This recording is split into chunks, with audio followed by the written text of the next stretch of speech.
एकादशी व्रत का सबसे पहला नियम है कि आप जिस दिन व्रत करो उसके एक दिन पहले भक्ति का संचार इस हृदय में करो।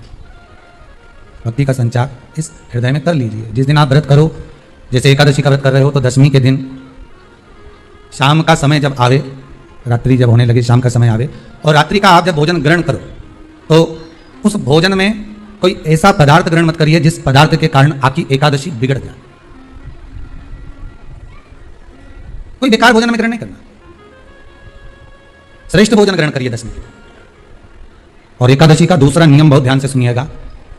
जिस दिन आपकी एकादशी का व्रत हो उस दिन प्रयास करिएगा कि अपने हाथ से किसी भी वृक्ष की कोई पत्ती टूटे ना।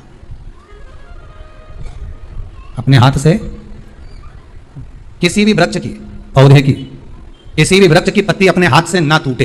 बहुत ध्यान दीजिएगा महाराज। एकादशी का ये दूसरा नियम है कि अपने हाथ से किसी पौधे की, किसी वृक्ष की, किसी डाली की कोई पत्ती टूटे ना, कोई पत्ती ना टूटे, इसका प्रयास करिए।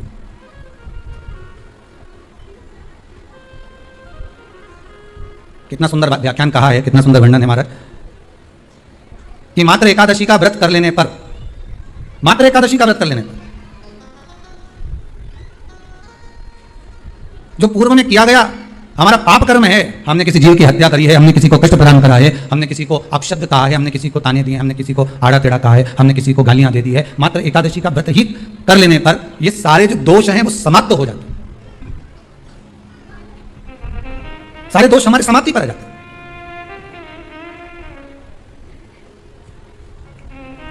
अब एक विचार करिएगा थोड़ा सा अपने मन में, अपने चित्त में, अपनी वृत्ति में एक बात उतारिएगा, एक अपने मन में एक बात को उतार कर रखिएगा कि आप अपने पाप को, अपने पाप कर्म को जिस दिन क्षीण करने वाले हो, समाप्त करने वाले हो, अपने पाप को आप जिस दिन समाप्ति पर लेकर जा रहे हो तो उसके एक दिन पहले आपको प्रसन्नता होना चाहिए कि नहीं होना चाहिए कि कल मेरा पाप कटने वाला है, कल मेरा पाप समाप्त होने वाला है। जो मैंने पाप कर्म करा है वो समाप्त होगा, जो मैंने पाप कर्म करा है वो कल समाप्त हो जाएगा। तो एक दिन पहले आपके चेहरे पर प्रसन्नता होगी ना हो, और चेहरे पर वो प्रसन्नता आपके आना चाहिए कि कल मेरा एकादशी का व्रत है, आज दशमी है, कल एकादशी का व्रत है, तो कल मेरी जब एकादशी का व्रत रहेगा तो मेरा ना जाने कितना कितना पाप, कितना कितना असत्य, कितना कितना झूठ, कितना कितना प्रपंच वो समाप्त हो जाएगा। इसमें मुझे प्रसन्नता हो, इसमें मुझे आनंद था।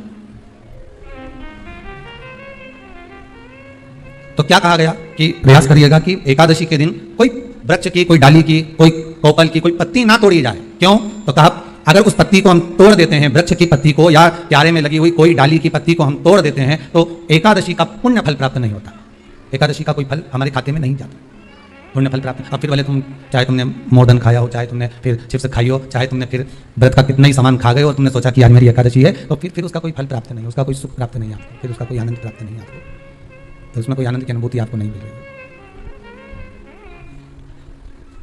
फिर उसमें कोई फल की प्राप्ति आपको नहीं हो रही। आस्था चैनल के माध्यम से जितने भी एकादशी करने वाले हैं और चतुर्थी का व्रत करने वाले हैं, बहुत ध्यान से आपकी कथा सुनना कि एकादशी का आपसे आपके बच्चे पूछेंगे, मम्मी हम भगवान विष्णु का दर्शन करते हैं, हम राम जी का दर्शन करते हैं, हम कृष्ण भगवान का दर्शन करते हैं, हम भवानी माता का दर्शन करते हैं, हम शंकर जी का दर्शन करते हैं, हम सारे देवी देवताओं का दर्शन करते हैं, पर ये एकादशी माता तो कभी नजर ही नहीं आती। पूछेंगे कि नहीं पूछेंगे कि तुम जिस एकादशी का व्रत करते हो इनका जन्म कहां से हुआ, कहां जन्मी थी, एकादशी की जन्मस्थली कहां है? भाई भगवान कृष्ण की जन्मस्थली तो मथुरा है, श्री राम जी महाराज की जन्मस्थली बोल दो जम के अयोध्या है। कोई आपसे पूछ ले कि एकादशी की जन्मस्थली कहां है तो आधे लोग तो बाल खुजाने में लग जाएंगे कि एकादशी आखिर पैदा कहां हुई थी, जन्म कहां लिया था, इसका जन्म हुआ कहां था, कहां जन्मी थी, इसका जन्मस्थल है कहां। और अगर मान लो जन्मस्थल एकादशी का है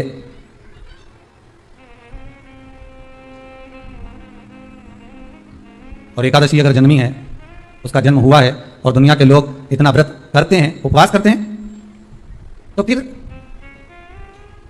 इसका जन्म स्थल कहां होगा? तो कहा इसका जो जन्म स्थल है वो बद्रीनाथ है। कहां पर है? बद्रीनाथ। और उस बद्री विशाल में भी एक गुफा जिसका नाम है हेमवती। क्या नाम है? हेमवती। उस गुफा में एकादशी का जन्म स्थल है।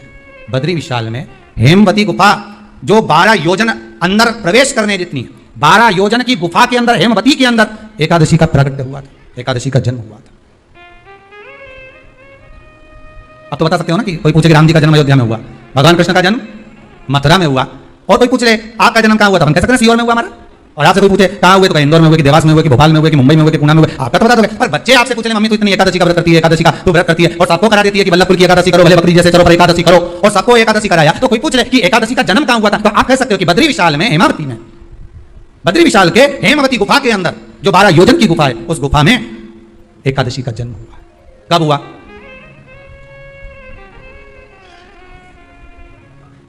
जन्म होने का कारण, राम जी के जन्म होने का कारण था रावण का संगा, भगवान कृष्ण के जन्म होने का कारण था कंस का संगा, नरसिंह भगवान के जन्म होने का कारण, प्रकट होने का कारण था हिरण्यकशिपु का संगा, बराह भगवान के प्रकट होने का कारण था कि पृथ्वी को जल पर लाकर ठहराना हिरण्याक्ष का संगा। तो फिर इसके जन्म का कारण क्या है? तो कहा इसके जन्म का केवल एक कारण है। सतयुग में, अब एक और बात का बहुत ध्यान दीजिएगा महाराज, सतयुग एक बार नहीं हुआ कि तुम सोचो कि सतयुग के बाद में द्वापर, त्रेता आ गया, त्रेता के बाद द्वापर आ गया, द्वापर के बाद कलयुग। एक सतयुग नहीं है, एक त्रेता नहीं है, एक द्वापर नहीं है, ना जाने कितने कितने सतयुग निकल गए, ना जाने कितने कितने द्वापर, त्रेता, कलयुग, ना जाने कितने निकल गए। और आप और हम जैसे भी इस पृथ्वी पर ना जाने कितने, अरे जम के तो बोलो, निकल गए। पृथ्वी वहीं की वहीं है, जिस मकान में रहते हो वो मकान भी वहीं की वहीं है, बस कभी कभी एकदम फ्लैट हो जाता है, फिर उस पर वापस बन जाता है, फिर क्लीन, फिर बन गया, फिर क्लीन, फिर बन गया। ना जाने कितने कितने कितने कितने जन्म हम ले चुके हैं, और हमारे भी आगे कितने जन्म होते रहेंगे। जमीन वहीं की वहीं रह जाएगी और अपन चले जाए, बस वो जगह वहीं रह गई। जो पहले परदादा जी की थी, दादाजी को मिल गई, दादाजी की थी, पिताजी को मिल गई, पिताजी की थी, उनके बेटे को मिल गई, उनके बेटे से उनको बेटों को मिल गई, मिलते मिलते मिलते मिलते कब वो जमीन भी बिक गई समय की अवस्था में, फिर दूसरे की हो गई, और हम सोच कर रह गए कि ये हमारा है, हम इसके लिए लड़ाई करें, झगड़ा करें, हम केवल इस जमीन के लिए, जरा सी प्रॉपर्टी के लिए अदालत में खड़े, अपना समय बर्बाद कर दिया, और जो पाना था वो छोड़ दिया,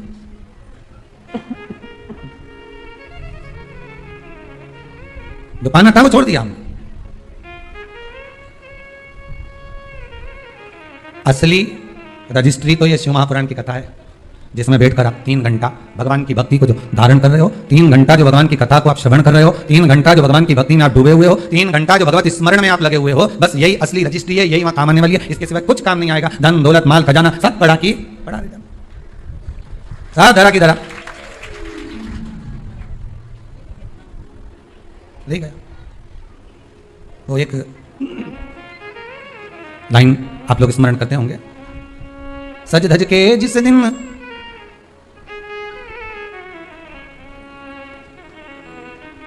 सज धज के जिस दिन मौत की शहजादी आएगी, न सोना काम आएगा न चांदी आएगी। अलमारी में धरा की धरा रह जाएगा, लॉकर में पड़ा की पड़ा रह जाएगा, लॉकर में पड़ा की पड़ा है, अलमारी में धरा की धरा है। कपड़े भी सारे घड़ी बने की बने, कपड़े भी धरे की धरे रह गए, और सब पड़ा रह गया कि छोटा सा तू कितने बड़े अरमान हैं तेरे, मट्टी का तू सोने जैसे मान है तेरे, मट्टी की काया एक दिन मट्टी मिल जाएगी, न सोना काम आएगा न चांदी आएगी, न सोना काम आएगा न चांदी आएगी। सज धज के जिस दिन मौत की शहजादी आएगी, न सोना काम आएगा न चांदी आएगी, न सोना काम आएगा न चांदी आएगी। सब पड़ा रह जाएगा, धरा की धरा रह जाएगा, सब पड़ा की पड़ा रह गया, जीत चला गया। झगड़ा करा, लड़ाई करी, विवाद करा, खूब झगड़े पर मिला क्या? इतनी सी जमीन है, इतनी मिल भी गई, हो गया, मान लो तुमको मिल गई लड़ाई झगड़ा में। यहाँ तो शिव महापुराण की कथा कहती है कि माता पिता के आशीर्वाद से बड़ी दुनिया में कोई प्रॉपर्टी नहीं है, माता पिता के आशीर्वाद से बड़ी दुनिया में कोई दौलत नहीं है। कि जिस घर में माँ बाप की इज्जत नहीं होती, उस घर में देखना कभी बरकत नहीं होती। सही प्रॉपर्टी, सही जमीन, सही जायदाद, सही धन, सही दौलत, सही संपदा तो माता पिता का आशीर्वाद है। सही दौलत तो वही है, सही जायदाद तो वही है। अब प्रयास करना एकादशी के दिन कोई पत्ती ना टूटे। अगर आपको तुलसी के दल की भी जरूरत है तो आप दूसरे से कह सकते हो कि मुझे तुलसी का दल ला दे। पर मेरे हाथ से मैं किसी को कष्ट ना दूं। कितने तपबल से एकादशी की उत्पत्ति हुई है, कितने तपबल से। महाराज सत्ययुग एक नहीं आया, ना जाने कितने सत्ययुग आ गए। द्वापर एक नहीं आया, ना जाने कितने द्वापर। त्रेता एक नहीं, ना जाने कितने त्रेता। कलयुग ना जाने कितने हुए, और अपने जैसे भी ना जाने कितने। तो कभी कभी तुम अहंकार भी मत करना। अपने भीतर ये अभिमान नहीं आना चाहिए कि आपके बराबर कोई दान नहीं कर सकता। किसी के भीतर ये अहंकार ना आए कि हमारे बराबर कोई ये नहीं कर सकता, हमारे बराबर ये कोई बोल नहीं सकता, हमारे बराबर ये कोई होड़ नहीं कर सकता। नहीं, अहंकार को छोड़ दो।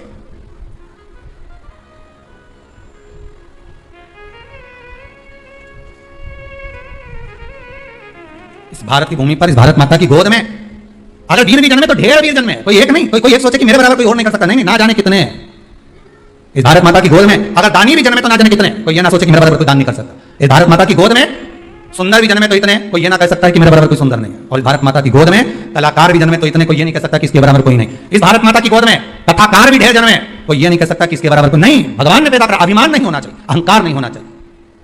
ना जाने कितने हो। कई लोग कथाओं में कह देते हैं भगवान की ये गलती मत कर देना, भगवान गुस्सा हो जाएंगे, भगवान को क्रोध आ जाएगा। तुम ये मत कर देना, भगवान को क्रोध आ जाएगा। तुम ऐसा मत कर देना, भगवान को क्रोध आ जाएगा। शिव महापुराण की कथा कहती है संसार में जन्म लेने वाला एक एक मनुष्य भगवान के लिए बच्चा है, और बच्चा गलती करता है तो माता पिता को क्रोध नहीं आता, तो उसको संभालने का प्रयास करता है। कई लोग भगवान से मनुष्य को दूर करने का प्रयास करते हैं। एक पत्र में लिखा एक बहन ने,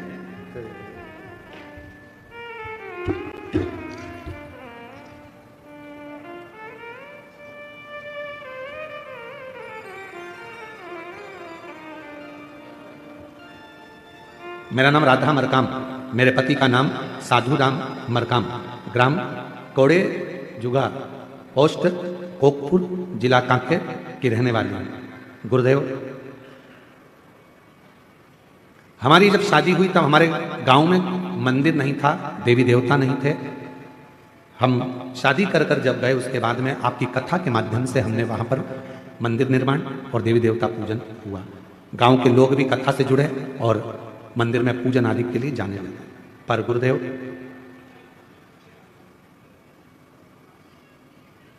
अभी ना जाने कहां से धर्म परिवर्तन कराने वाले लोग आ गए और फिर से देवी देवताओं को नहीं मानने को कहा। अब पूरा गांव फिर देवी देवता को नहीं मानता। बड़ी चिंता लगी कि पूरे गांव के लोग ही देवी देवता को बंद कर दिया मानना।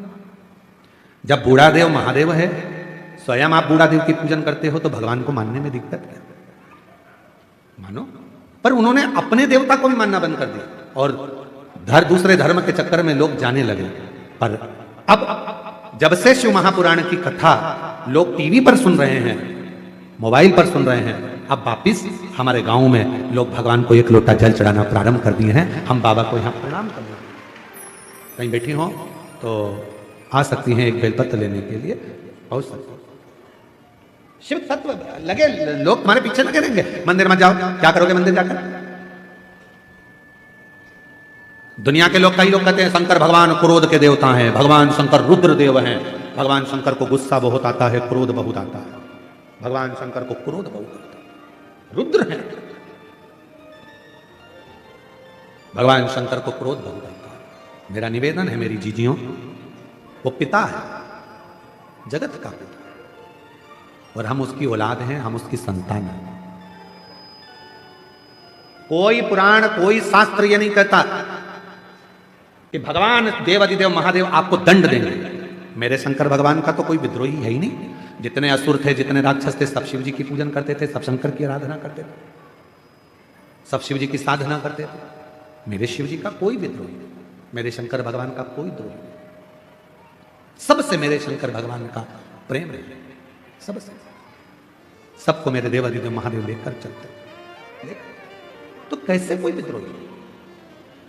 दुनिया के लोग अगर आपसे कहते हैं कि शंकर भगवान क्रोध के देवता हैं, शिव जी को मत पूछना, शंकर भगवान को ये मत करना।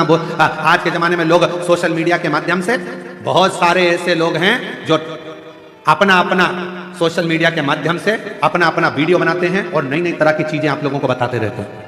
शंकर भगवान को अभी एक कोई हमको बता रहे थे कि भाई ऐसा ऐसा लोग बता देते हैं कि शिव जी को ये चढ़ाने का बोल दिया, शिव जी को वो चढ़ाने का बोल दिया। हमारा निवेदन है, शंकर भगवान की पवित्र कथा शिव महापुराण, गीता प्रेस गोरखपुर की, मार्केट में, बाजार में सब्दुल मिलती है, आप कहीं से भी ले सकते हैं और उसका अध्ययन कर सकते हैं, पढ़ सकते हैं। पढ़ो। पर व्यर्थ का कोई कहे शिव जी से दूर रहना, शंकर भगवान क्रोध के देवता हैं, उनको गुस्सा आ जाता है, वो क्रोध करते हैं, शंकर भगवान बड़े क्रोधी हैं। ना ना, मेरे 33 कोटि देवी देवता जितने भी हैं, जिनको हम सनातनी पूजते हैं, सनातन धर्म में जिन देवी देवता का हम पूजन करते हैं, वो कभी क्रोध करना नहीं जानते। वो तो हमें प्यार करना सिखाते हैं, प्रेम करना सिखाते हैं, स्नेह करना सिखाते हैं। वो हमको स्नेह करना सिखाते हैं। और शंभु शिव का चरित्र कर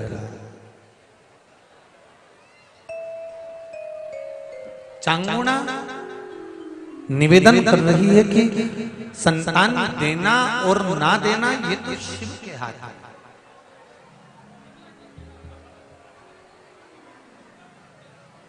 श्री सभी लोग बोले और प्रेम से बोले, क्योंकि कथा के मध्य में जब भी ये मंत्र आता है, अपने दिल की बात भगवान देवाधिदेव महादेव से कहना रहता है। श्री शिवाय नमस्तुभ्यं श्री शिवाय नमस्तुभ्यं श्री शिवाय नमस्तुभ्यं। भगवान शिव से शंकर भगवान जो रूप बदल कर आए हैं, मेरे ओघड़दानी जो रूप रख कर आए हैं,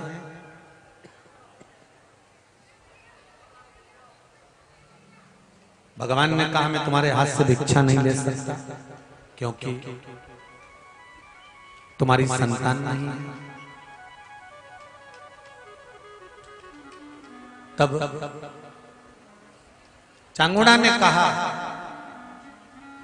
एक बात कहें बाबा जी,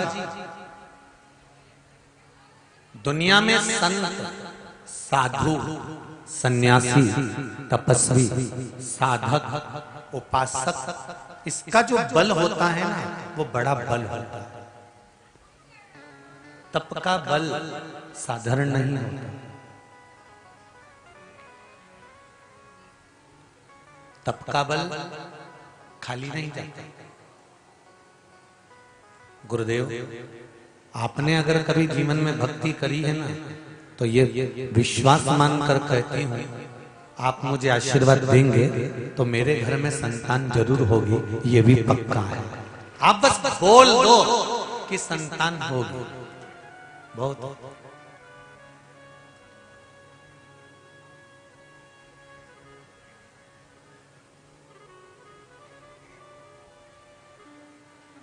भगवान प्रसन्न हो गए और मेरे देवाधिदेव महादेव जो संत का रूप रखकर आए थे, साधु का रूप रखकर आए थे, उन्होंने झोली में से फल निकाला।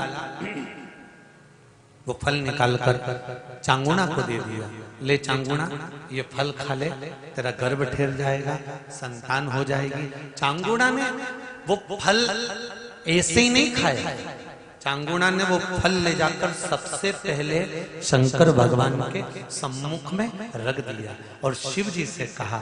उसको ये नहीं मालूम कि ये जो संत खड़ा है, ये शंकर ही रूप रखकर आया।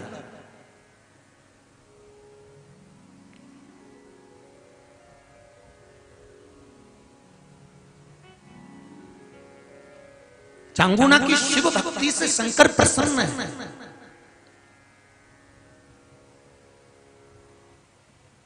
आप प्रतिदिन शंकर के मंदिर जाना चालू कर दो, आप प्रतिदिन भगवान शंकर को जल चढ़ाना प्रारंभ कर दो, आप प्रतिदिन सूर्य को अर्घ देना प्रारंभ कर दो, आप एक बेलपत्री हफ्ते में एक बार शंकर पर चढ़ी हुई खाना प्रारंभ कर दो।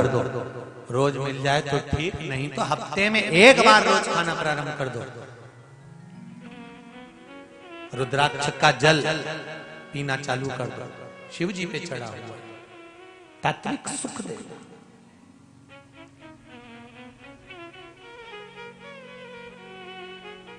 जहां शिवालय होता है, उस शिवालय के पास में एक ना एक सरोवर, कुंड, बावड़ी, तालाब, नदी जरूर होता है। क्यों होता है? उसका कारण है, उसका कारण है। सरोवर शिव महापुराण की कथा किस किसने सुनी है? जो टीवी पे बातचीत थी, ऑनलाइन आई थी, सुनी है आप लोगों ने? सरोवर शिव महापुराण की, मानसरोवर शिव पुराण। उसमें कहा था शंकर भगवान का जितना प्राचीन से प्राचीन मंदिर होगा, उस मंदिर के पास कोई तालाब, कोई बावड़ी, कोई कुआं, कोई हाथसी, कोई हैंडपंप, कोई खड्डा जरूर होगा, जिसका जल साधारण नहीं होगा, वो जल अमृत के तुल्य होगा। वो जल साधारण नहीं होगा। और काशी मंदिर की सबसे बड़ी मूलता थी ज्ञान वापी, और वो ज्ञान वापी दूसरों के पास में थी, काशी मंदिर के पास में नहीं थी। वो ज्ञान वापी दूसरी जगह चली गई थी, उसमें मंदिर नहीं था, मंदिर को उन्होंने रख लिया था। वो तो धन्यवाद देता हूं आदरणीय मोदी जी को, जिन्होंने उस ज्ञान वापी को वापिस काशी के मंदिर में लाकर रख दिया, वापिस काशी के मंदिर में लाकर रख दिया उस ज्ञान वापी को। पर हम जिस भूमि पर रहते हैं, जहां हम निवास करते हैं, ऐसे कई शंकर जी के पुरातत्व मंदिर हैं, जिनके पास में बड़े बड़े कई सरोवर होंगे, कई कुंड होंगे, कई बावड़ी होंगे, कई तालाब होंगे, कई नदियां होंगी, और उसकी देखरेख संसार में जहां तुम निवास कर रहे हो उस व्यक्ति को करना चाहिए, उस व्यक्ति को रखना चाहिए। और अगर मैं मानता हूं रतलाम में भी कई मंदिर हैं, आदरणीय कलेक्टर महोदय जी से जब बात हुई थी तो मुझे सूचना मिली थी कि कई लगभग 290 मंदिर का संचालन आपके नगर के कलेक्टर महोदय कर रहे हैं, उसके लिए बड़ी प्रशंसा का विषय है। कई मंदिर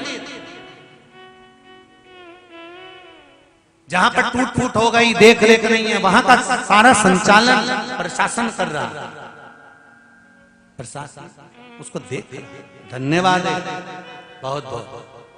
पर एक चीज का दुख भी है, और मेरी थोड़ी आदत बुरी है, कहने में पीछे नहीं आता। भले फिर बाद में तुम कोई भी टीका लगाओ, अच्छा का लगाओ चाहे बुरे का लगाओ। यहाँ एक शिव मंदिर है बड़ा विशाल, और उसके पास में एक कुंड तालाब बना है, अमृत तालाब, और उसकी हालत ऐसी हो रही, बाप रे बाप। कौन सा शिव मंदिर है? अब तो बोल दो, गढ़ कैलाश, और उसके पास में तालाब जिसका पानी अमृत है। रतलाम के कितना सुंदर है महाराज, राधा रत्नाकर की कथा उठाकर देखना, जो राजस्थान जोधपुर के आकर रतलाम बसा था, और उसकी कथा उठाकर देखो, राजस्थान के किताबों में उसका वर्णन मिलेगा, जिसने आते से शिव मंदिर का निर्माण करा था और उसके पास में तालाब का निर्माण करा था। वो तालाब ऐसा बनाया था कि राजस्थान में जब रोग उत्पन्न हो गया था तो इस तालाब का जल बोतल में भर भर कर ले जाकर पिलाया था और लोग ठीक हो गए। और वो तालाब में आज गटर का पानी जा रहा है, तो क्या होगा रे तेरा कालिया? जरा विचार तो करो, क्या विचार है तुम्हारा?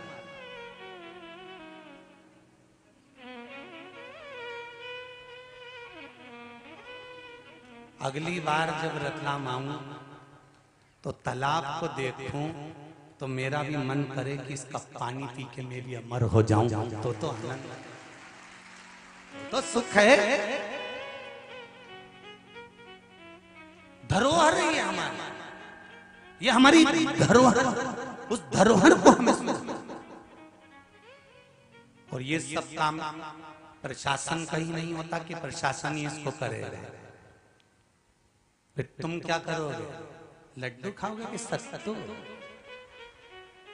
थोड़ा कर्म तुम्हारा भी है, जागना, अपने कलम के माध्यम से, अपने आनंद के माध्यम से लोगों को जगाना, और उस तालाब की सुंदरता को और चार चौगुना बढ़ा देना कि लोग आए और गढ़ कैलाश का जब दर्शन करें तो वहां मेरे तालाब का भी दर्शन कर कर जीवन को सुखी बनाए, आनंदित।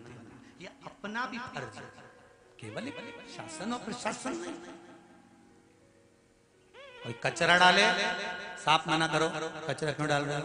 कोई गंदा पानी आ रहा है, ये कहां से आ रहा है, मुंह मोड़ दो उसका तुरंत। जिस घर में से आ रहा है वहीं नाली में फिट, उधर वापस रिटर्न। ये कैसे आ रहा है? थोड़ा समान। हम सुधरेंगे, जम के बोलो जरा, युग सुधरेगा, हम बदलेंगे। कब बदलोगे?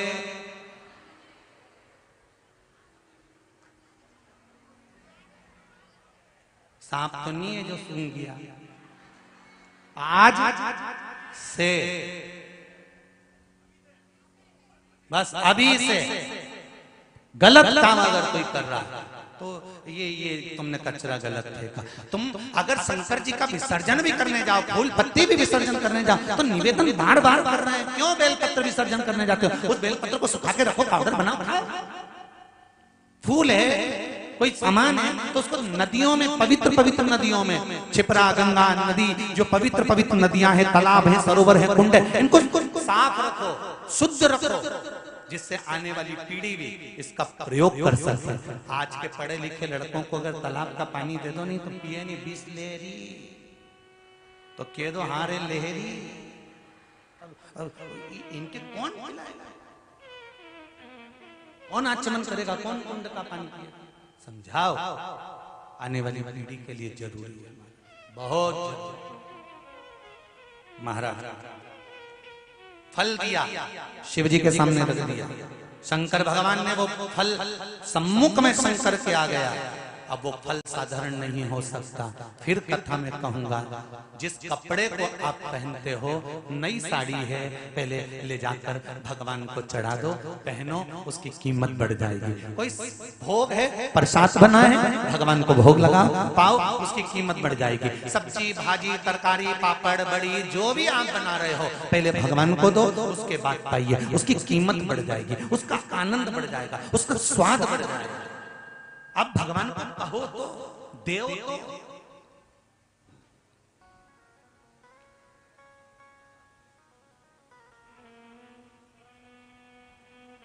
पैसे कमा कर लेकर आओ, सबसे पहले भगवान को दो। हम ये नहीं कह रहे कि तुम मैं छोड़ दो, पहले भगवान को समर्पित करो। प्रभु ये आपकी कृपा से आया है, लीजिए, इसको प्रसाद कर दीजिए। जितने दिन ये लक्ष्मी मेरे घर में रहे, उतने दिन मेरे घर में बेटी बनकर रहे और उद्धार करे मेरा और मेरे जीवन का। लक्ष्मी भी रखो तो उसको समर्पित कर कर रखो। समर्पित।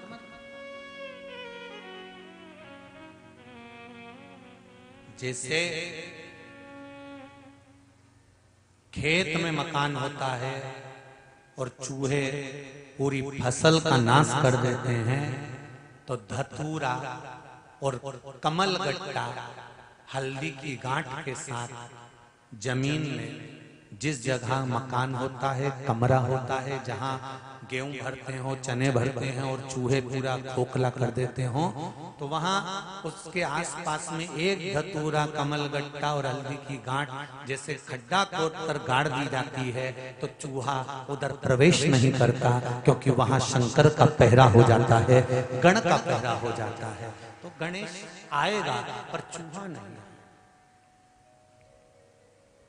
उसी तरह हम भी तो कुछ अगर समर्पित करेंगे भगवान को, तो हमें प्राप्त होगा।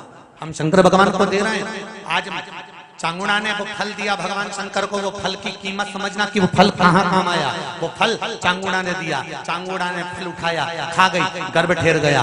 9 महीना 9 दिन में चांगुड़ा के गर्भ से संतान हो गई, एक पुत्र ने जन्म ले लिया। वो पुत्र इतना इतना विद्वान था, इतना प्रबल था, इतना सुंदर था जिसका वर्णन नहीं। माँ चांगुणा शंकर जी की आराधना करती तो पुत्र भी शंकर की आराधना करता। चांगुणा अगर पशुपति व्रत करती, चांगुणा सोमवार का व्रत करती, चांगुणा अगर कोई व्रत धारण करती तो पुत्र भी सोमवार का व्रत करता।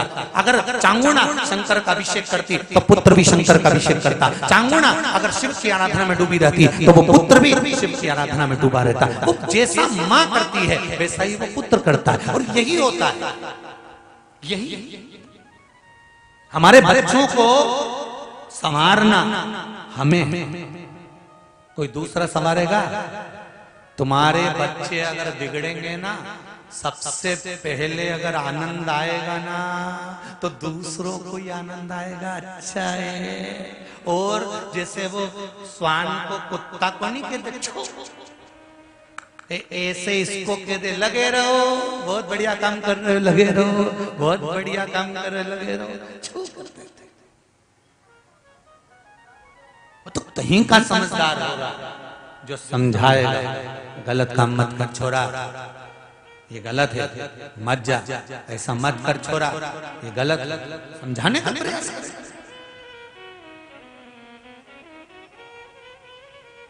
महाराज शंभो शरणे मांगो घड़ी घड़ी दुख काटो दया करी ने दर्शन आवो। अब उसको समझाया जाए। जब समझाने की श्रेष्ठता होगी तो सुख आनंदित होगा। माँ शिव जी की आराधना करती है, चांगुणा जब शंकर भगवान की आराधना करती है तो साथ में वो बालक भी शिव की आराधना करता है। चांगुणा के पुत्र का नाम रखा था चीलिया। क्या नाम रखा है? चीलिया। अब जैसा चांगुणा शिव आराधना कर रही है वैसे ही चीलिया करता है। श्री शिवाय नमस्तुभ्यं,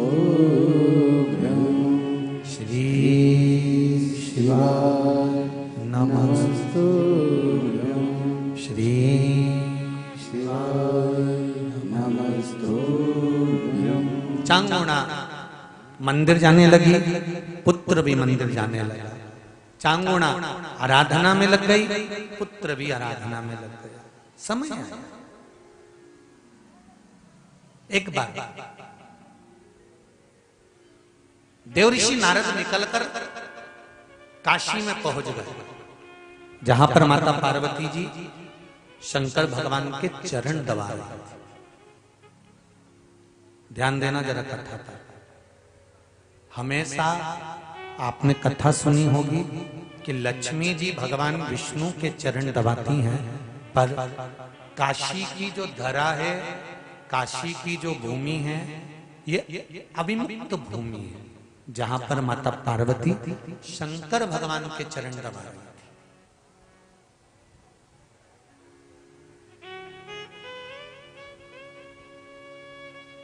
भगवान शिव के चरण हमेशा माता लक्ष्मी भगवान नारायण के चरण दबाती है, पर काशी की धरा पर अविमुक्त नगरी में जहां भगवान शंकर अड़भंग बनकर बैठे हुए,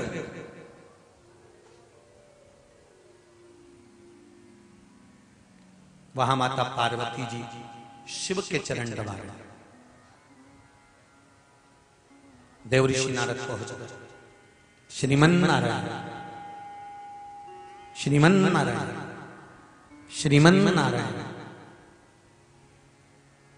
जैसे ही देवऋषि नारद जी पहुंचे, पार्वती जी खड़ी होकर निवेदन करी देवऋषि नारद से, नारद जी शंकर भगवान के सबसे बड़े भक्त का नाम बताओ, जो शिव की आराधना में दिन रात डूबा रहता हो, उसका नाम बताओ। पार्वती जी को लगा कि देवऋषि नारद मेरा ही नाम लेंगे, क्योंकि मैं ही दिन भर सेवा करती हूँ शिव जी की।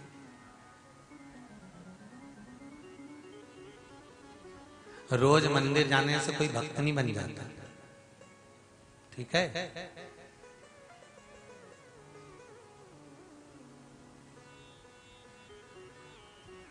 और रोज मंदिर जाने से,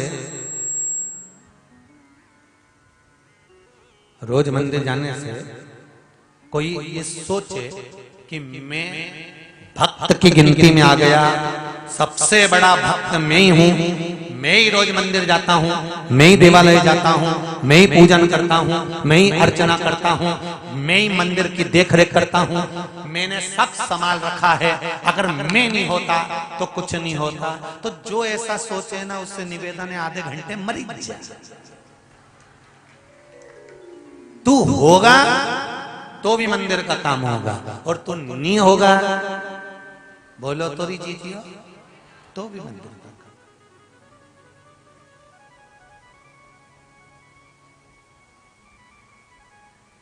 कथा पाटीदार जी करा रहे हैं क्या? नहीं। कथा सियोर वाला महाराज बाच रही है क्या? नहीं। कथा कमलाबाई सुन रही क्या? नहीं। भेरू सुन रहा? नहीं। बाचने वाला भी शिव, बचवाने वाला भी शिव, और सुनने वाला भी शिव है, दूसरा कोई नहीं।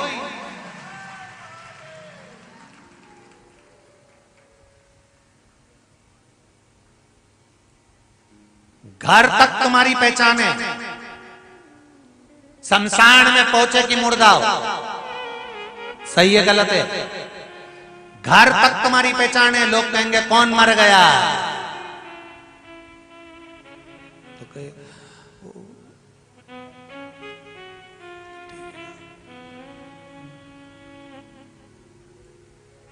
अमर मर गया, तो क्या अमर तो अमर हो गया, फिर काय मर गया, तो क्या बस मर गया,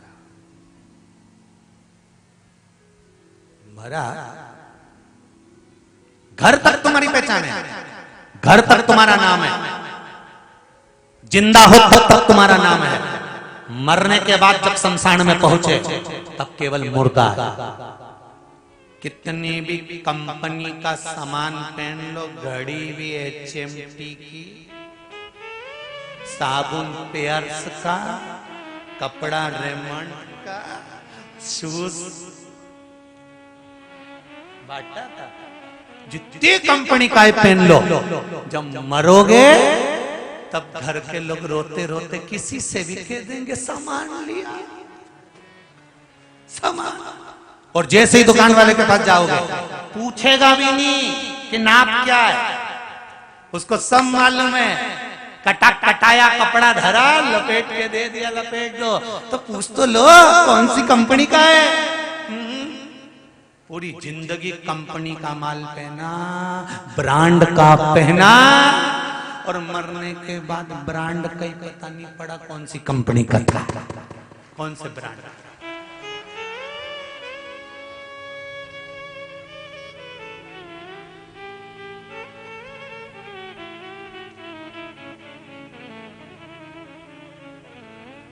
वो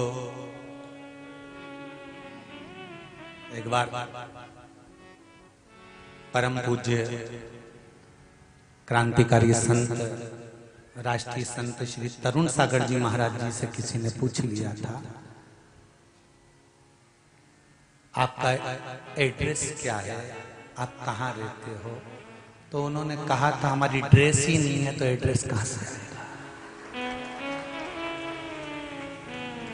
तन पर कोई ड्रेस होए तो एड्रेस भी होए, अब यहाँ तो ड्रेस ही नहीं है तो एड्रेस कहाँ से आएगा? संत का कोई एड्रेस नहीं, शिव भक्त का कोई एड्रेस नहीं। घर से चले थे तब कमला विमला भेरू राम किशन हरि किशन थे, पर कथा में पहुंच गए तो केवल एक रह गए, क्या? शंभु शंकर शिव, इसके सिवा कुछ नहीं रहा, कुछ।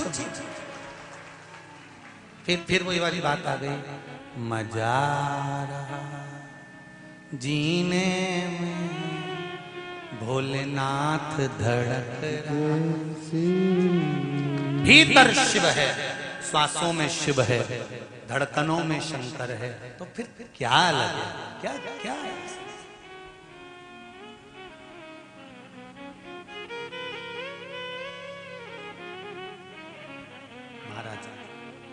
बेटे को ज्ञान दिया चांगुड़ा ने, बड़ा प्रबल ज्ञान दिया।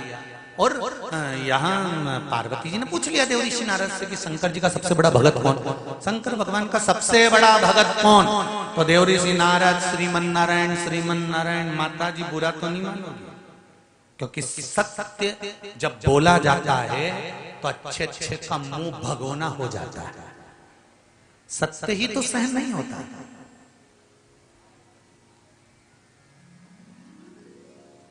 अच्छे खासे व्यक्ति से कह दो मर जाए, इतना ही किया नहीं, वो सत्य कहा, मृत्यु सत्य है। आया है सो जाएगा, राजा रंक फकीर, कोई सिंहासन पर चढ़कर गया, कोई गया बंद जंजीर, आया है जाना है।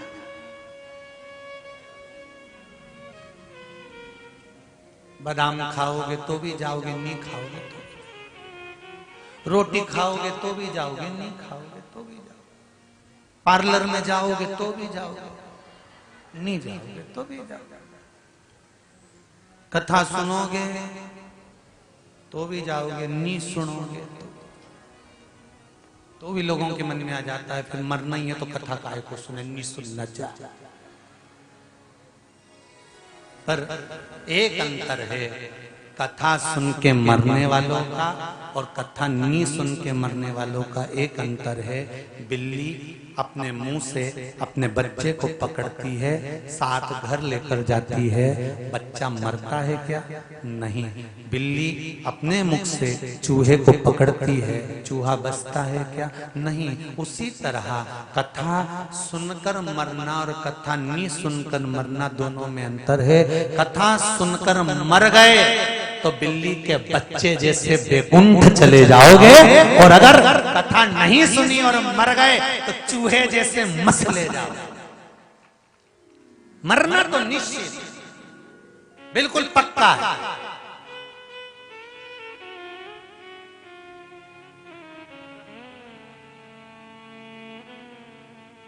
तैयारी करके रखो एकदम पूरी।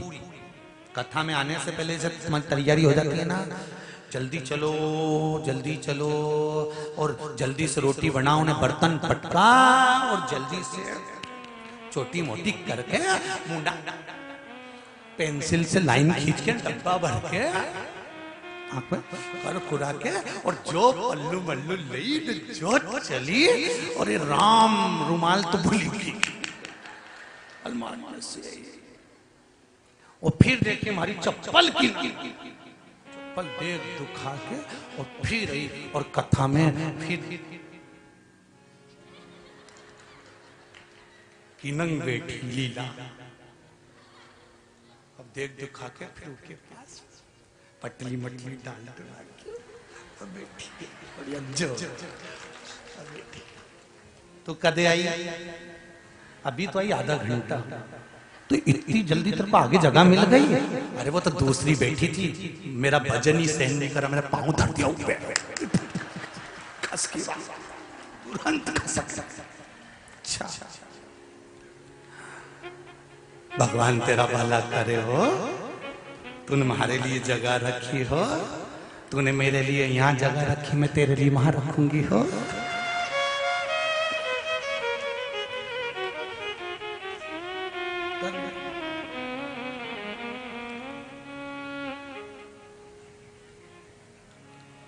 चित्त हो शिव भक्ति में।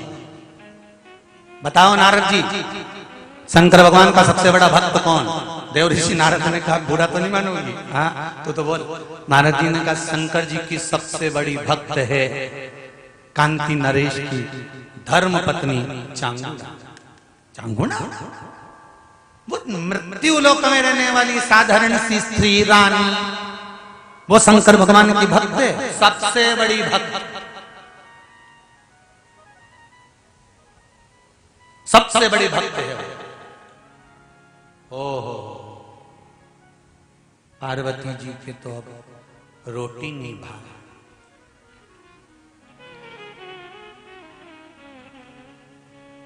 जब किसी की सुन लो ना अरे उनके यहाँ तो इतनी शंकर भगवान की पूजन हो तो फिर मन करे देखें तो सही आखिर है क्या।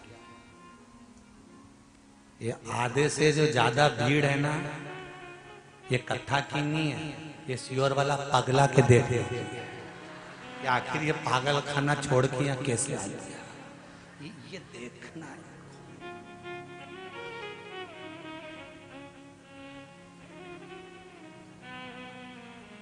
कथा वाचने वाला पागल, कथा करवाने वाला पागल, कथा सुनने वाला पागल। समझदार तो वो है जो दुकान पे बैठे हैं बेचारे, कमाए जा रहे, कमाए जा रहे, कमाए जा रहे, कमाए, वो कमाए जा रहे और लगाए, और उसी से क्या आ रहा है, मैं जा रही हो जाऊं।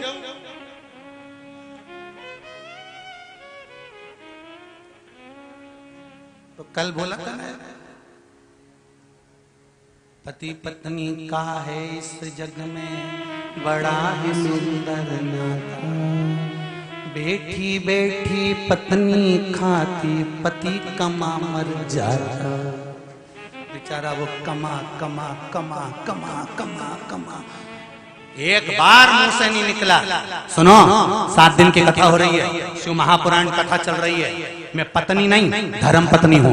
पत्नी और धर्म पत्नी में जमीन और आसमान का अंतर होता है। पत्नी पति को पतन के रास्ते पर लेकर जाती है, पत्नी पति को सिनेमा घर लेकर जाती है, पत्नी पति को मायके लेकर जाती है, पत्नी पति को शादी तक लेकर जाती है, और धर्म पत्नी पति को शिव महापुराण की कथा तक लेकर आती है। क्योंकि मुझे अकेले बैकुंठ नहीं जाना है, आप और मैं दोनों बैकुंठ में मिले, ये चाहती हूँ। नरक नहीं भोगता हुआ देख सकती, क्योंकि दुकान पर बैठोगे छल करोगे, नौकरी भी करोगे तो बेईमानी करना पड़ेगी। कमाना है तो नौकरी चाहे सर्विस चाहे दुकान धंधा व्यापार कुछ भी कर लो, झूठ बोलना पड़ेगा, छल करना पड़ेगा, कपट करना पड़ेगा, बेईमानी करना पड़ेगी, सब कुछ करना पड़ेगा।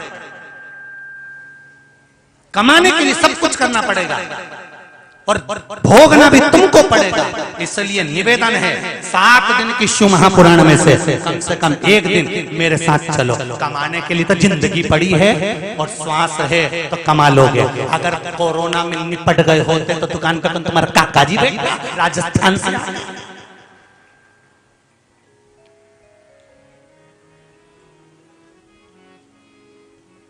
सोमानी जी सही है कौन आ गया?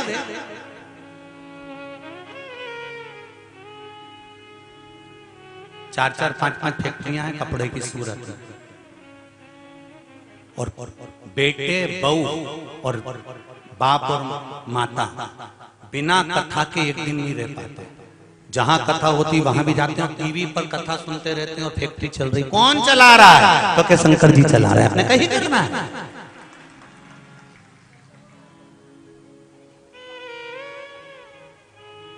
सूरत में कम से कम 4-5 फैक्ट्रियां होंगी कपड़े कपड़े पर शिव मेरा आपकी कृपा से सब काम हो रहा है। शिव की कृपा एक बार प्रेरणा आपको देना चाहिए। मेरी माताओं से निवेदन है, मातृशक्तियों से निवेदन है, अगर घर की लाज बचा सकती है, घर को संस्कारित बना सकती हैं, और घर में कोई बीमारी को प्रवेश नहीं करा सकती है, तो वो केवल माँ ही हो सकती है, घर की नारी ही हो सकती है, उसके सिवा कोई नहीं। कह दो एक बार, चलो कथा में। वो कहेंगे बहुत भीड़ हो रही है, नहीं जाऊं। क्यों? दुकान पे भीड़ आए तो तुम्हें मजा आए, तो कथा में भीड़ आए तो कहीं नहीं हुआ। चलो तो कि मन लोग धक्का मारते हैं, तो कि वही तो मैंने देखा है नाथ द्वारा में। एक बार किसी ने हमसे पूछ लिया था, तिरुपति में तो भगवान के जब दर्शन होते हैं तो लाइन से होते हैं, शिरडी जाओ तो लाइन से दर्शन होते हैं, पंढरपुर जाओ तो लाइन से दर्शन होते हैं, देवी जी के मंदिर जाओ तो लाइन से दर्शन होते हैं, पर नाथ द्वारा में जाओ तो धक्के में दर्शन होते हैं। ऐसा क्यों होता है? तो हम तो सीधी सीधी कहते हैं कि भगवान भी कहते हैं मेरे दरवाजे पर आकर धक्का खा गया तो संसार में कभी धक्का नहीं खाएगा, इसलिए यहाँ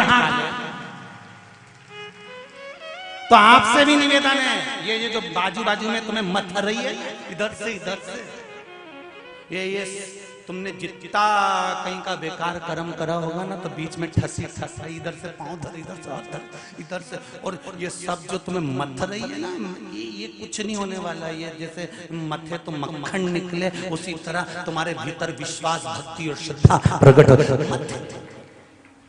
कोई कह रहा था गुरुजी जहाँ कथा हो रही इतनी धूल उड़ रही है कि सब माथा पे चढ़ी जा रही है। हमने कहा धूल नहीं उड़ रही है, शंकर भगवान सोच के बैठा है भस्म कौन चढ़ाएगा तुम्हारे ऊपर, इसलिए एक साथ चढ़ा के भेज। कौन चढ़ाए तुम्हारे इतना सारा के भस्म? शिव की परम भक्त कौन सी है? तो क्या चांगुणा। हाँ, अब तो पार्वती जी को गुस्सा आ गया और पार्वती जी ने भोलेनाथ जी से कह दिया जरा परीक्षा लो चांगुणा की। शंकर जी ने कहा परीक्षा? हाँ, जाओ और परीक्षा लेकर आओ कि मैं बड़ी कि वो बड़ी। ठीक है, शंकर जी परीक्षा लेने पहुंचे तो एक ओघड़ी का रूप रखकर शंकर भगवान पहुंच गए और चांगुणा के यहाँ पहुंचकर शंकर भगवान ने आवाज लगाई, माता भूख लगी है, बहुत तेज भूख लगी है, जल्दी भोजन दो। और चांगुणा अंदर गई, पकवान बनाया, बैठो महाराज बैठो, और भोजन बनवा कर लाई। और देख दिया भगवान उस अघोरी कहने लगा, ए रानी तो मुझे मूर्ख समझती है, ये भोजन करूंगा, फेंक इसको। और अघोरी ने भोजन फेंक दिया। रानी को लगा कि भोजन अच्छा नहीं बना होगा, अंदर गई, रानी खुद बनाकर लाई 56 भोग। अघोरी ने फेंक दिया, मैं ये भोजन नहीं करता। तो महाराज कौन सा भोजन करोगे? अघोरी हूं, बिना मांस के नहीं रह सकता, मांस लेकर आ। चांगुणा कहने लगी, बाबा शिव के भक्त है, यहां तो मांस बनता ही नहीं। रानी बुला तेरे राजा को। राजा भी हाथ जोड़कर खड़ा हो गया, महाराज भोजन हम ऐसा कैसे लाएंगे? नहीं, भोजन तो मैं मांस का ही करूंगा, लेकर आ। ठीक है महाराज, आप बोलो किसका मांस चाहिए? अघोरी बोला, पशु पक्षी का मांस नहीं चाहिए, क्योंकि बेचारों के मुंह में आवाज नहीं होती, रोएंगे तो क्या बोलेंगे। पशु पक्षी का मांस नहीं चाहिए। फिर मांस लाना है तो एक काम करो, मनुष्य का लाना है, मानव। प्रभु मानव का मांस? हाँ, और मानव भी वो नहीं होना चाहिए जिसको तुम पैसे से खरीद कर ला। तुम राजा हो, डरा कर लिया होगे, पैसे से खरीद कर लिया होगे। ऐसे मनुष्य का मांस नहीं चाहिए, जो दिल से दिया जाए, उस मनुष्य का मांस। राजा ने कहा, बाबा बहुत भारी परीक्षा ले रहे हो आप। ए अघोरी बाबा, मनुष्य का मांस कौन खाता है? मैं तो खाता हूं। तो एक काम करो, राजा ने कहा, आप मेरा मांस ले लीजिए। अघोरी ने कहा, राजन तुम राजा हो, प्रजा को संभालना, तो मैं खा जाऊंगा तो बाद में बद्दुआ मुझे लगेगी, तुम्हारा नहीं चाहिए, किसी दूसरे को। रानी खड़ी हो गई। रानी ने कहा, महाराज एक काम करो, आप मेरा मांस ले लीजिए। ओ रानी, तुम राजमाता हो, स्त्री हो, तुम्हारे गर्भ में बच्चा रहता है, और जो संसार को जन्म देने वाली है, मैं उसका मांस नहीं खा सकता। तो महाराज अब आप बताओ, हम किसका मांस लाएं? अघोरी ने कहा, तुम्हारे घर में एक सुंदर 7 साल का बेटा है, बड़ा सुंदर है, वो 7 साल का जो तुम्हारा बेटा है, उसका मांस ला।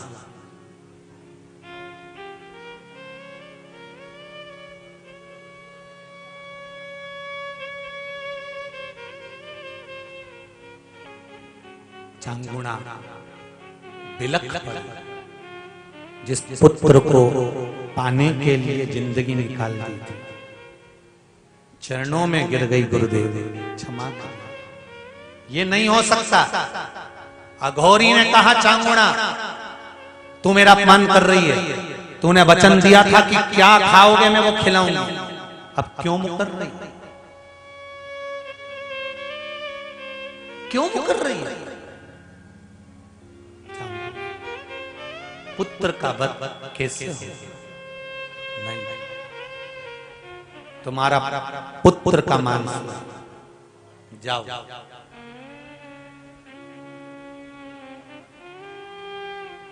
राजा रानी को समझा रहे, रानी रो रही है, फूट फूट कर रो रही है, बिलक बिलक बिलक।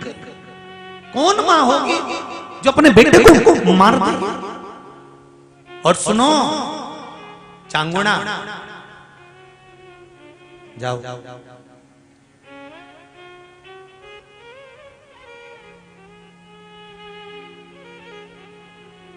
चांगुणा गई, बेटे को आवाज भी लगाया, धर्म निभाना है, सतमार्ग पर चलना बहुत कठिन है, वचन दे दिया तो निभाना बहुत कठिन था। पहले पुत्र चिल्ला आया दौड़कर, हाँ मां, आ बेटा। रसोई घर में मां हृदय पर पत्थर रख कर गई, बेटे को एक तख्ते पर सुला दिया। बेटा कह रहा है, मां तू ये तलवार लेकर क्यों खड़ी है? मां तू मुझे मारना चाहती है? 7 साल का पुत्र कहता है, मां तू मुझे मारना चाहती है? बेटे को गले लगा लिया चांगुणा ने। हाँ पुत्र, पहली तेरी मां होगी जो अपने बेटे को मार रही होगी, टुकड़े कर रही होगी तेरे। मां मत मार, अभी में तो मैंने पूरी जिंदगी नहीं देखी। मां मुझे छोड़ दे। मां ने गले लगाया। पुत्र ने प्रश्न करा, मां ये बता कि तू मुझे मार क्यों रही है? दरवाजे पर एक अघोरी आया है, भूखा है, मनुष्य का मांस खाना है, मनुष्य भी अपना होना चाहिए। मां धर्म को निभाना है। हाँ तो एक काम कर मां, उठा तलवार, अपने बेटे का शरीर काट। सो गया चिलिया। मां ने शरीर के टुकड़े करना चालू कर दिए। शरीर के टुकड़े टुकड़े करे, थाल में रखे और रख कर ले गई अघोरी के पास। ले महाराज, ये लीजिए खाइए। अघोरी ने कहा, अरियो ले जाकर फेंक दे बाहर, मैं कोई जानवर हूं जो कच्चा मांस खाऊंगा? तल कर ला।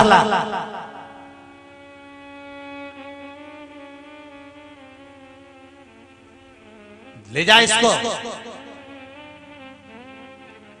चांगुणा बेटे का शरीर घृत में तलवा कर जब लाकर फिर फेंक दिया। पागल हुई है, ये क्या है? शरीर कहां है? इसका मुख कहां है? खोपड़ी कहां है? सबसे पहले वही खाऊंगा। कहां है वो? चांगुणा ने हाथ जोड़कर कहा, बेटा तो मर गया, शरीर भी बेकार हो गया, चले गया।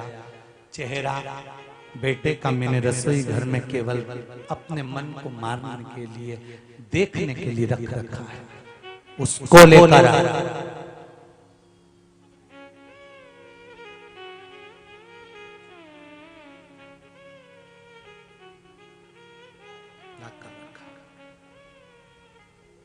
अब खाऊंगा मैं मांस। अघोरी बोला, अब खाऊंगा। जा, मैं अकेला मांस खाऊंगा? अकेला? अकेला खाऊंगा तो नरक चले जाऊंगा, इसलिए बांट कर खाऊंगा। जा। अंदर से 3 थाली और तुम भी खाना। अंदर से 3 थाली और लेकर आ। 3 थाली और लेकर आई। मैं अपने बेटे का कैसे मांस खाऊं? चांगुणा रो। जब चांगुणा थाली लेने पहुंची, शिव के स्वरूप की मूर्ति का, शिवलिंग का दर्शन कर कर आंसू बहाती हुई बोली, बाबा ये क्या दिखा। थाली रख दी थी। राजा ने कहा अघोरी से, बाबा जी आप, मैं और मेरी पत्नी मिलकर तो केवल 3 ही हुए।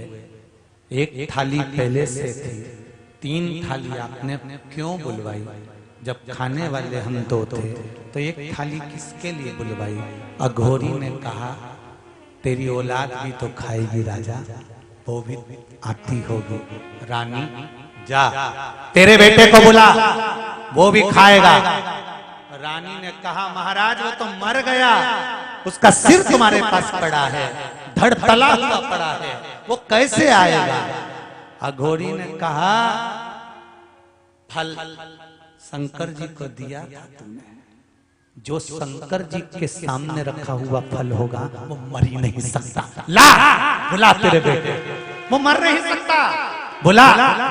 आवाज लगा चिलिया को, और जो रानी ने अपने पुत्र को बुलाया, पुत्र दौड़ता हुआ आया और मां के सामने खड़ा हो गया। ये है शंकर को समर्पित करने की एक वस्तु का फल।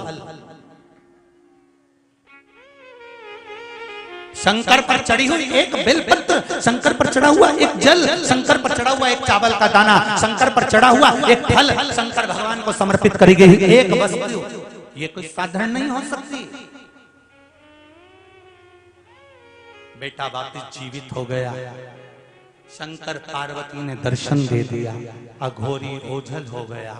शिव जी ने कहा चांगुणा तूने भूल के वश शिवरात्रि के दिन बैसाख महीने में एक जल का पात्र अपने परिवार के स्वास्थ्य के लिए चढ़ा दिया था। वो जल तू भर कर ले गई थी, अपने बच्चों को और परिवार समेत वो जल का आचमन कर लिया था, इसलिए तेरा परिवार कभी नष्ट नहीं हो सकता। चांगुणा तू बच गई। उस बैसाख की शिवरात्रि का फल क्या है? जब बैसाख की शिवरात्रि निकल जाएगी तब पछताओ। इसलिए मौका मिला है कि बैसाख की शिवरात्रि के दिन एक लोटा जल घर का एक एक व्यक्ति, भले मंदिर में लाइन लगाना पड़े पर मंदिर में जाकर शंकर को समर्पित जरूर करना है। उस जल की महत्वता को समझना है, जो स्कंद पुराण में, शिव पुराण में, लिंग पुराण में, नर्मदा पुराण में, गरुड़ पुराण में, सारी पुराणों में जिसका व्याख्यान वर्णन किया गया, साधारण नहीं। बैसाख शिवरात्रि शिव महापुराण की कथा चल रही है। साधारण नहीं, ऐसी पुनीत पावन शिव महापुराण की कथा का आज कौन सा दिन है? चतुर्थ दिवस है। कल कथा में श्रवण करेंगे कि बैसाख महीने में सफेद वस्त्र में चावल रखकर उस चावल को देने पर जो लक्ष्मी कोई खा जाता है, पैसा जो हजम कर जाता है, लौटाता नहीं है, वो किस तरह से प्राप्त किया जाए मात्र बैसाख महीने में, उसका क्या फल है? नौकरी करते करते समय हो गया, उसमें तरक्की नहीं हो रही, उसके लिए क्या वर्णन किया गया? व्यापार कर रहे हो, उसका फल क्या मिले, उसके लिए कल की कथा में आएगा। और सभी से निवेदन करूंगा भाव भक्ति से श्रवण करें। बैसाख शिवरात्रि शिव महापुराण की कथा 29 तारीख को, 29 अप्रैल को शंकर मंदिरों में जाकर एक लोटा जल समर्पित अवश्य करें और अपने जीवन को सार्थक बनाएं। हमारे बीच में भगवान तो आ ही रहे हैं, भगवान शंकर, गणेश जी और साथ में सांसद महोदय हमारे बीच में पधारे हैं, वो भी यहाँ पधार रहे हैं। जोरदार ताली बजाकर स्वागत करें और फिर आरती का क्रम होगा।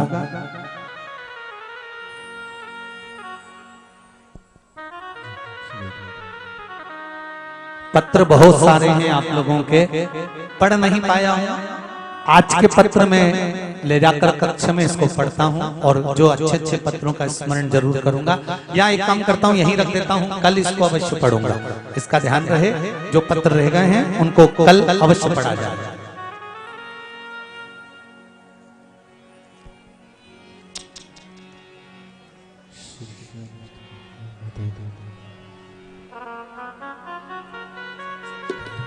हमारे बीच में सांसद महोदय एवं सांसद महोदय श्री गुमान सिंह जी यहाँ पधारे हुए हैं।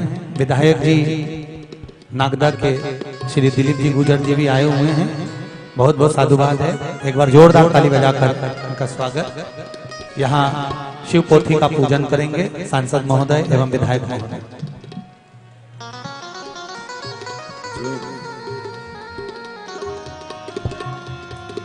कालिका माता सेवा मंडल को भी बहुत बहुत धन्यवाद देता हूँ, जो बाहर से आए हुए अतिथियों के लिए भोजन की व्यवस्था रात्रि को रुकने वालों के लिए कर रहे हैं। उनको बहुत बहुत साधुवाद, बहुत बहुत धन्यवाद।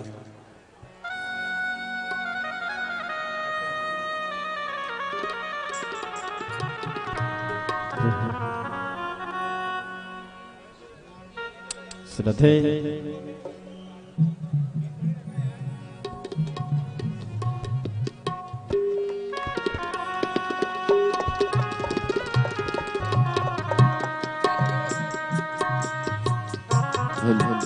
जय